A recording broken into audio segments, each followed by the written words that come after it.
जेका थी सा गुज़री चोस वञे छॾे कावड़ खे मूंसां ठाह करे। जेका थी सा गुज़री चोस वञे छॾे कावड़ खे मूंसां ठाह करे।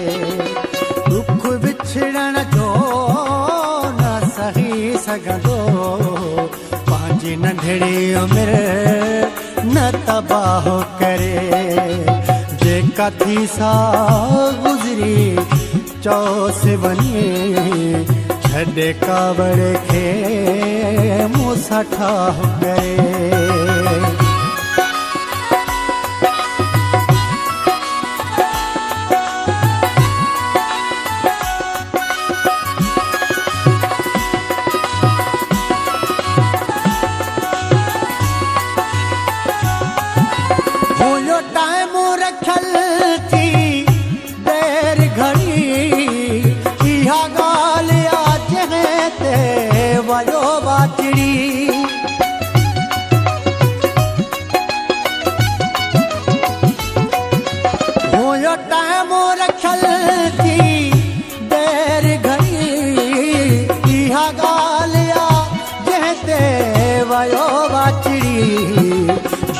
जिंद थो छॾाइण चाहे मां पंहिंजी मर्ज़ीअ खां आगाह करे।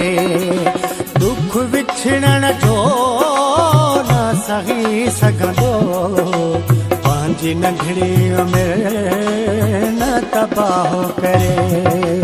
जेका थी सा गुज़री चोस वञे छॾे कावड़ खे मूंसां ठाह करे।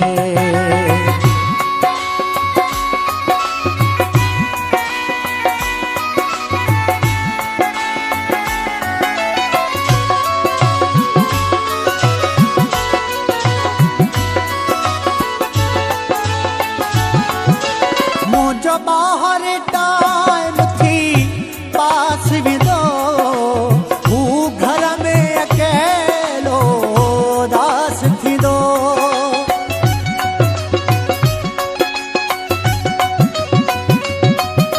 मुंहिंजो ॿाहिर टाइम थी पास विधो हू घर में अकेलो दास थींदो। खैर सोचूं दिल जो मरीज़ न थे मूंखे इहो दुख थो गुमराह करे। दुख विछड़ण जो न सही सघंदो पंहिंजी नंढड़ी उमिरि न तबाह करे। जेका थी सा गुज़री चोस वञे छॾे कावड़ खे मूंसां ठाह करे।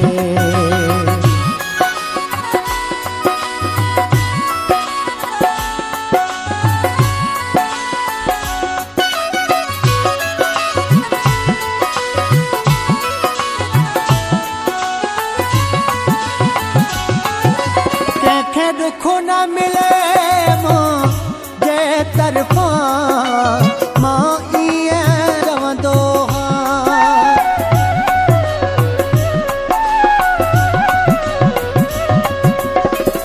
दुख न मिले मुंहिंजे तरफ़ां मां ईअं रहंदो ॾींहं जो मसइलो न पंहिंजो तंग न अजायो साह करे। दुख विछड़ण जो न सही सघंदो पंहिंजी नंढड़ी उमिरि न तबाह करे। जेका थी सा गुज़री चोस वञे छॾे कावड़ खे मूंसां ठाह करे। दुख विछड़ण जो न सही सघंदो पंहिंजी नंढड़ी उमिरि न तबाह करे। जेका थी सा गुज़री चोस वञे छॾे कावड़ खे मूंसां मूंसां ठाह करे छॾे कावड़े खे मूंसां ठाह